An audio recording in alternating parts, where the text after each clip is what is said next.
hapon sa lahat. Kumusta kayo ngayong hapon? Doon ka maglanahaw? Or sinom ng kuya? Okay, so bago tayo magsimula, sekretarya ng ating klase, maaari ko bang tumayo at bilangin ang kung ilan po kayo ngayong hapon, kabilang ng iyong sarili. Okay, sa kabuuan, kayo ay 35. Ibig sabihin po, grabe ba? Siya po, wala may natipan sa klase ngayong hapon. So bago po tayo tumako sa ating panibagong aralin ay natandaan pa po ba?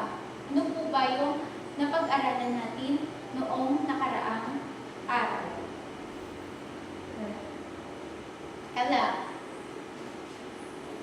Okay, magaling Ella. Ano po yung napag-aralan mo po kahapon, Tor?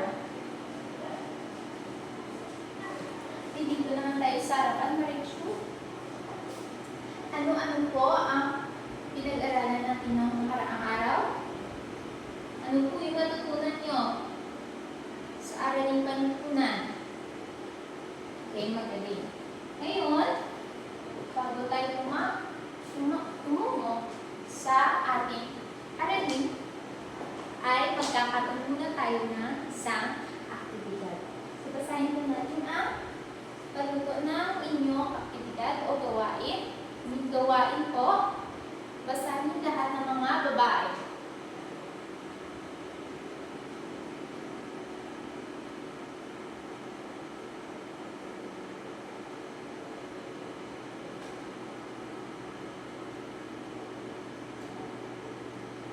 Maraming salamat. May hindi po ba naintindihan sa ating patuto? Magaling sa hatiin ko na po kayo sa dalawa. Hatiin ko kayo sa lalaki. Dito po yung lalaki. At dito rin po yung uupo, yung babae. So, bibigyan ko po muna kayo na peraso ng mga puzzle na kailangan yung buuin. At pagkatapos nyo buuin ito, ay gumawa kayo, sumulat kayo ng maikling paliwanag tungkol sa nabuo nyong puzzle. Tungkol dito po, tungkol sa puzzle ninyo na buo. Naintindihan na po ba?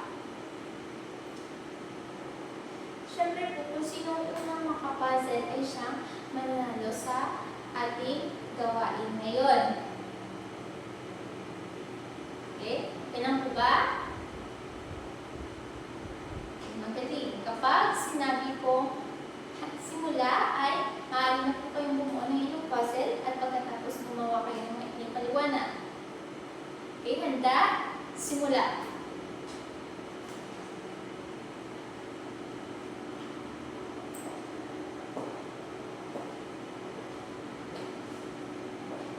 Tulungan po kayong magbuo ng puzzle para makatapos kayo.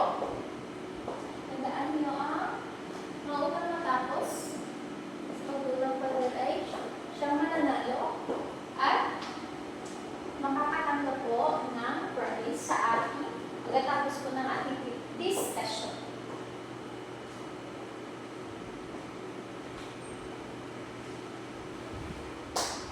Bakit dito mo tulong yung iba dyan?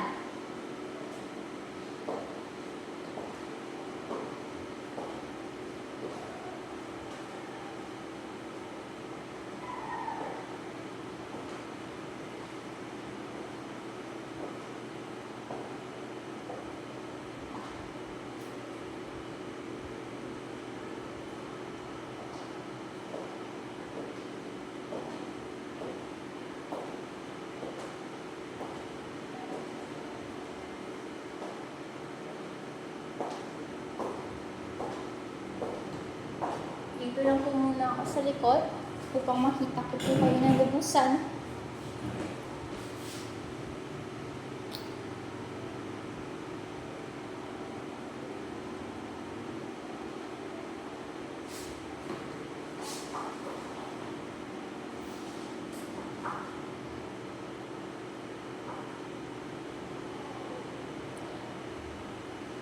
Kapag tapos na po kayong bumuo at kailangan nyo po na gumawa ng maikling paliwanag. Huwag po kayong mag-ingay dyan dahil yung kabilang grupo ay hindi dito nag-iingay.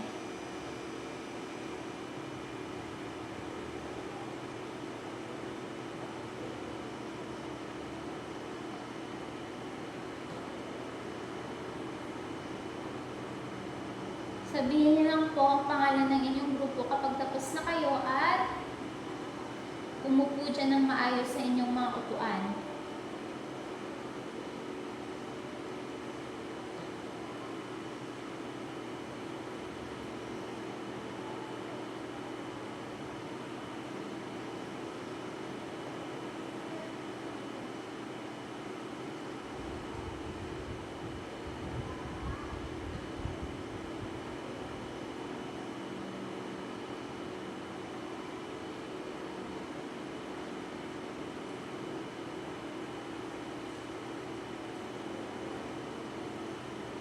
Tapos na po ba? Bakit nag-iingay na?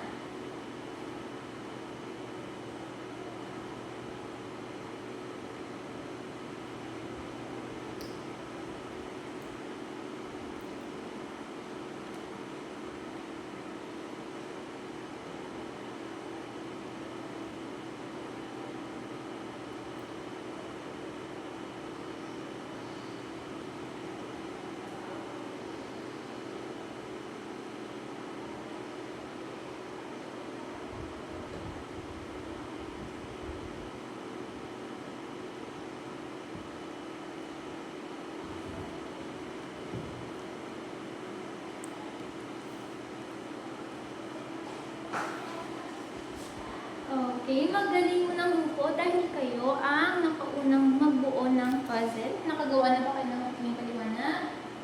Kapag wala pa ay gumawa na kayo. Hintayin rin natin na matapos ang pangalawang grupo.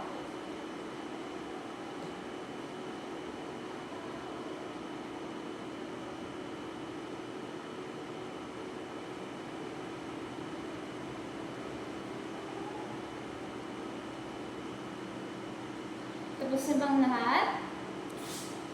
Okay, maaari na i-presenta ang inyong buong puzzle. Ang grupo ng mga babae ang unang mag-presenta sa harapan. Punta na po kayo sa harapan.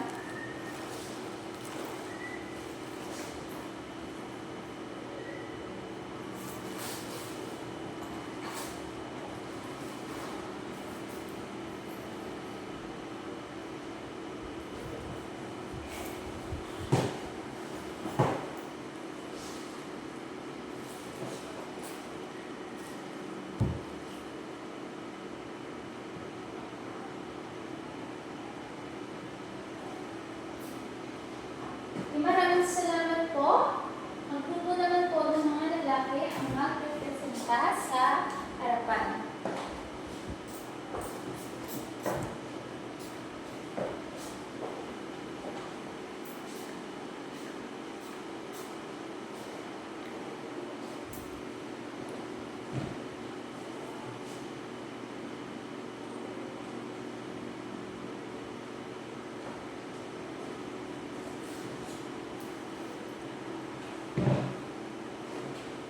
Maraming salamat. Palapakan natin ang lahat ng grupo dahil kayo po ay natapos sa ating na buong puzzle at tama po ang inyong paliwanag tungkol sa inyong ginawang puzzle.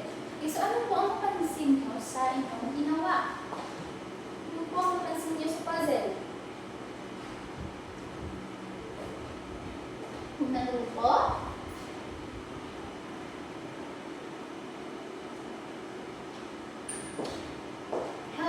The group 2. Okay, magaling. So, ano, o tungkol saan ang mga larawan ito sa palagay niyo? Ano po, tungkol po saan ang mga larawan?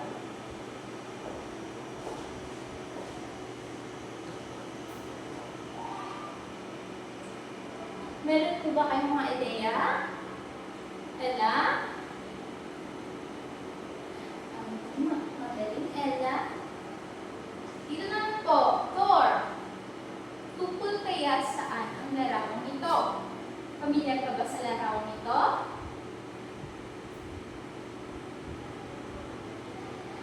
Yung accusator.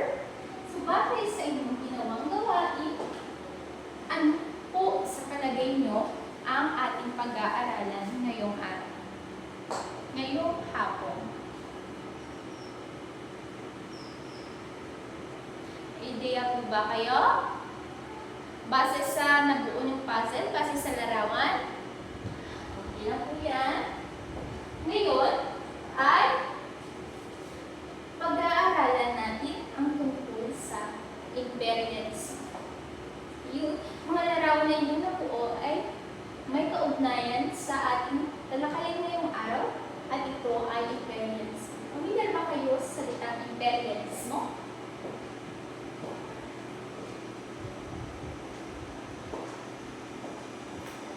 Basahin ko ng sabay-sabay kung ano ang imperialismo.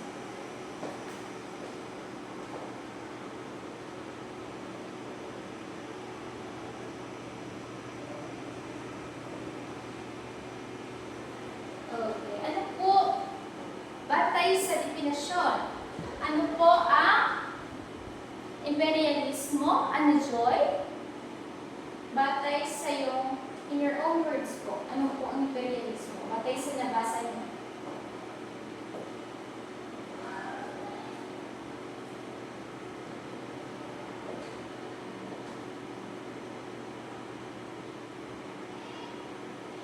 Okay, maraming salamat po.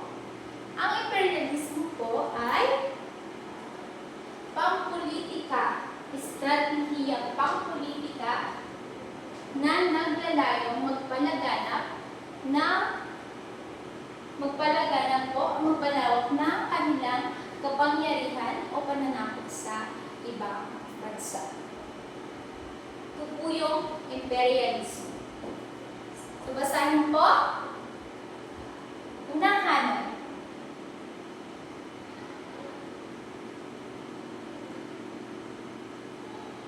Maraming salamat. Ang imperialismo po ay direktang pagkuha ng teritoryo. So, kinadirekta, ito ginagawa, ilagay yung diretsyo. For example, ang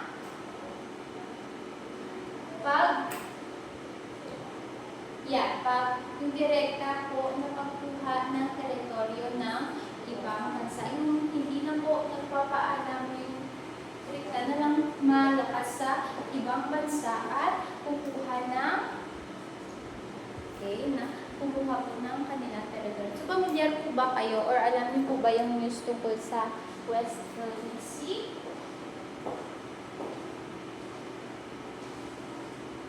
Alam ko pamilyar kayo kasi nanonood pa kayo ng balita.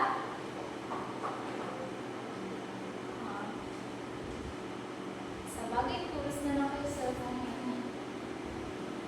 Pero yun po yung example, yung halimbawa na pagpapakita na imperialism, yung hindi na po nagpapaalam, yung sila na lang yung nagde-desisyon na kumukuha na hindi nila pagmamayari. Yun po yung imperialism. Isa rin po dito, ano po yung imperialismo? Basahin, pangalawang hanay.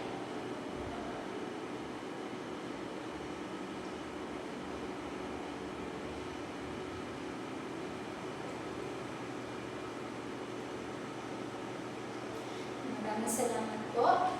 Yung imperialismo po, sabi nito, ay pagkakaroon ng kontrol sa politika at ekonomiya. Sila po yung namamahala sa pagpapatupad ng mga batas. At sila rin po yung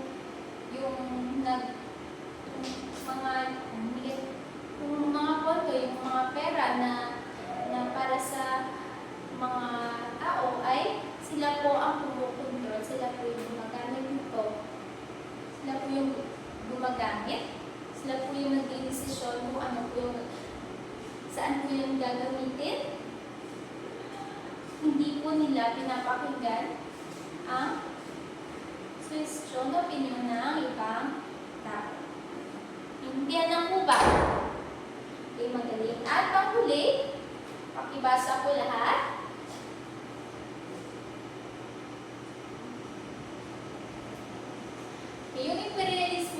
pala, maraming salamat po, yung imperialismo rin po pala ay yung isa sa paraan upang mag-impluwensya ng kanilang kultura.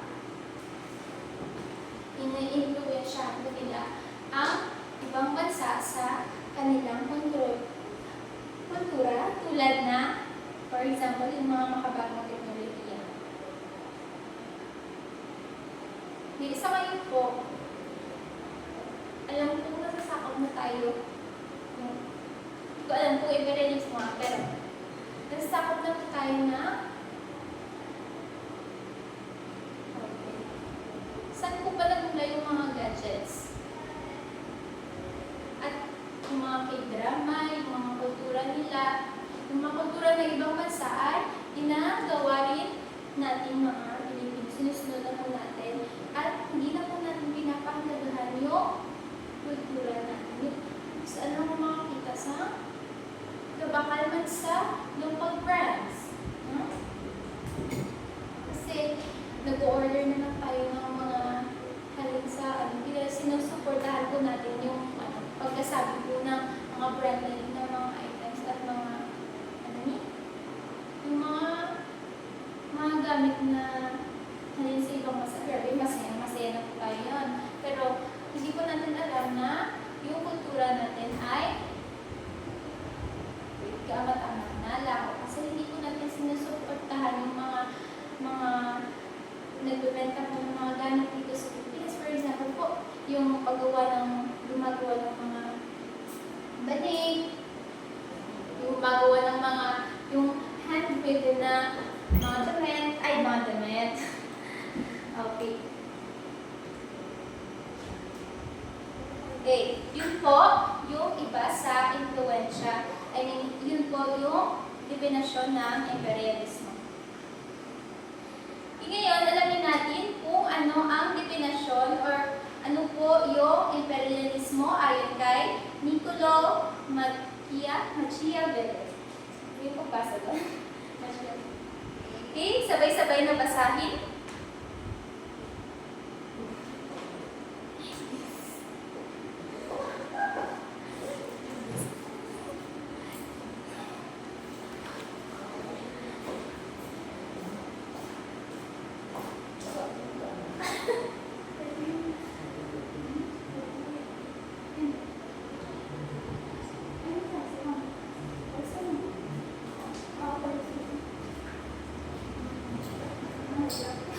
Wait lang.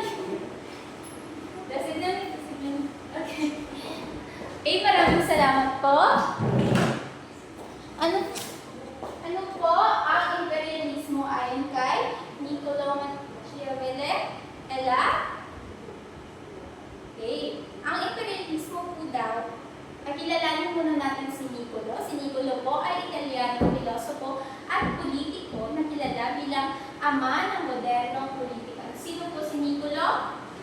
Okay, magaling. So, ang imperialismo po, ayon kay Niccolo, ay ang likas na resulta ng pakikipaglaban para sa kaligtasan. So, mayroon din po tayo dito, Marxist interpretation. So, ano naman po tungkol sa Marxist interpretation, yung imperialismo, pakibasa po lahat ng lalaki.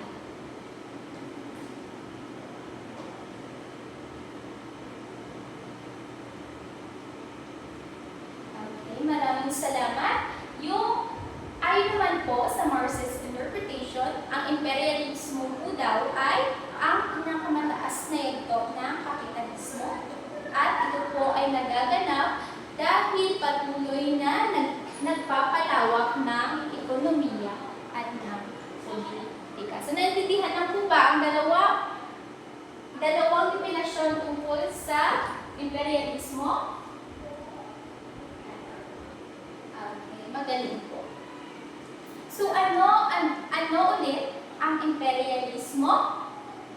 Mark?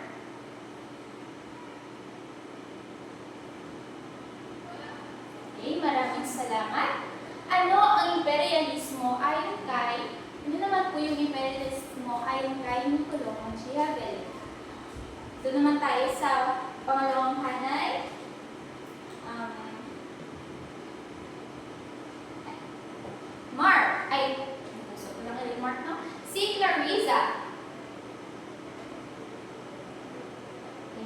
salamat. Ano naman ang imperialismo ayon sa Marxist interpretation? Georgine? Okay. So, bakit mahalaga matutunan ang konsepto ng imperialismo bilang mag-aaral? Bakit mahalagang matutunan natin ang mga konsepto ng imperialismo?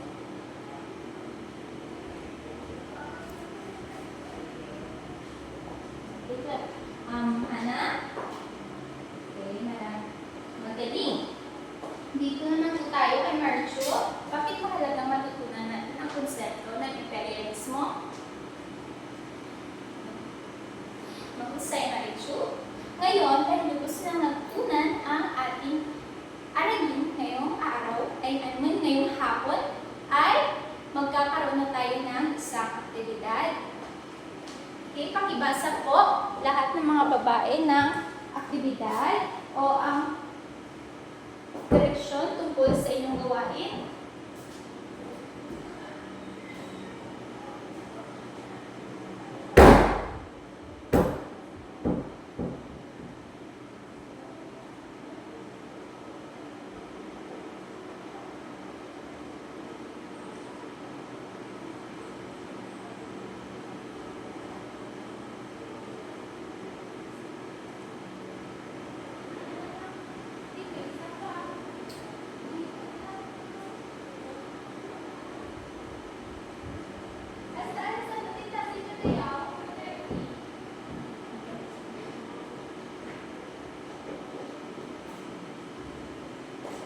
Maraming salamat. Meron pa ba kayong katanungan tungkol sa panuto ng ating aktibidad? Kung wala na, ay hatiin ko sa klaseng dalawa. Unang grupo at pangalawang grupo. So, bibigyan ko po kayo ng papel na may lamang mga panuto tungkol sa inyong gagawin. Basahin po mabuti at makipag-cooperate sa inyong grupo.